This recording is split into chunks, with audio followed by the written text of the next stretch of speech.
वंदनीय हिंदू हृदय सम्राट बाळासाहेब ठाकरे यांचं नाव घेण्याचा अधिकार संजय राऊतांना नाहीये।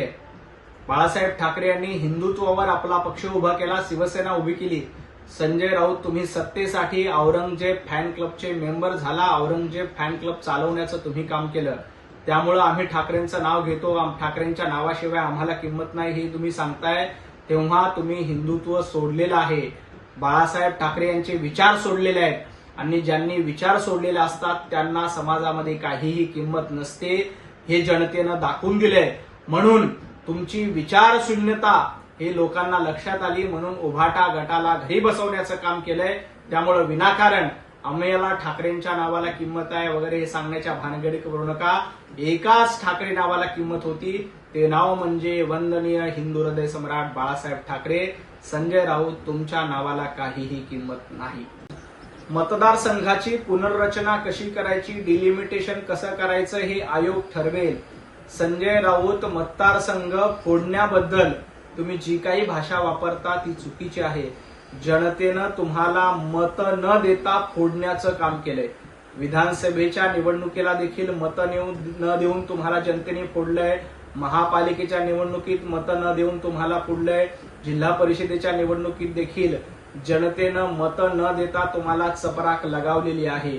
मतदारसंघाची पुनर्रचना, डिलिमिटेशन योग्य पद्धतीनं केलं जातील, रिझर्वेशन देखील योग्य पद्धतीनं टाकले जातील आणि तुम्ही केव्हापासून मतदारसंघाची चिंता करतायत? संजय राऊत, तुम्हाला एकही मतदारसंघ नाही। ज्यांना मतदारसंघच नाही, जे ना लोकसभेची निवडणूक लढले, ना विधानसभेची निवडणूक लढले, ना महापालिकेची साधी निवडणूक लढले, त्यांना मतदाराबद्दल किंवा मतदारसंघाबद्दल चिंता असायचं कारण काय? मतदारसंघ कसेही पडले तर संजय राऊत, तुम्ही काय वॉर्डाच्या निवडणुकीत देखील जिंकून येऊ शकत नाहीत। त्यामुळे मतदारसंघ पुनर्रचनेची चिंता संजय राऊतांनी करू नये आणि उभाटा गटाने देखील करू नये। प्रियंका चतुर्वेदी यांनी पंतप्रधान नरेंद्र मोदीजींचं अभिनंदन केलं की संजय राऊतांना लगेच मिरच्या झोंबायला लागल्या। पंतप्रधान नरेंद्र मोदीजींनी चांगलं काम केलं, त्यासाठी कुणी अभिनंदन केलं असेल तर संजय राऊत, तुम्हाला एवढं मिरच्या झोंबायचं कारण काय? कारण तुम्हाला माहिती आहे की राहुल गांधी एकही चांगलं काम करू शकत नाहीत, त्यामुळे त्यांचं अभिनंदन कोणी करणार नाही। तुम्हाला ज्या पद्धतीनं प्रियंका चतुर्वेदींनी पंतप्रधान नरेंद्र मोदींचं अभिनंदन केलंय, येणाऱ्या काळामध्ये काय होईल ते बघा। संजय राऊत, प्रियंका चतुर्वेदी तुमच्या विरोधामध्ये निश्चित उभ्या राहतील। उभाटा गटामध्ये प्रियंका चतुर्वेदींचा गट, आदित्य ठाकरे यांचा गट एकत्र आहे। संजय राऊत, तुम्ही उभाटा गटामध्ये एकटे पडलेले आहात, हे याच्यावरून लक्षात येतं। वारसा आणि वारसदाराच्या गप्पा देखील संजय राऊतांनी करू नये, कारण संजय राऊत हे सोनिया गांधी आणि शरद पवार साहेबांचे वारसदार झालेले आहेत। बाळासाहेब ठाकरे यांचे वारसदार राहिलेले नाहीत। सातत्यानं शरद पवार साहेबांची चाकरी करायची, शरद पवार साहेबांचा उदो करायचा हा संजय राऊतांचा धंदा झालाय।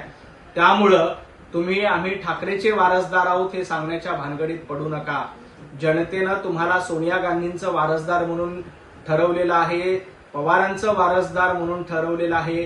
उद्धवजी ठाकरे यांच्याकडे मीठ खायचं आणि पवार साहेबांचं आणि सोनिया गांधींची चाकरी करायची हा तुमचा धंदा झालेला आहे। हा धंदा जनतेने ओळखलाय।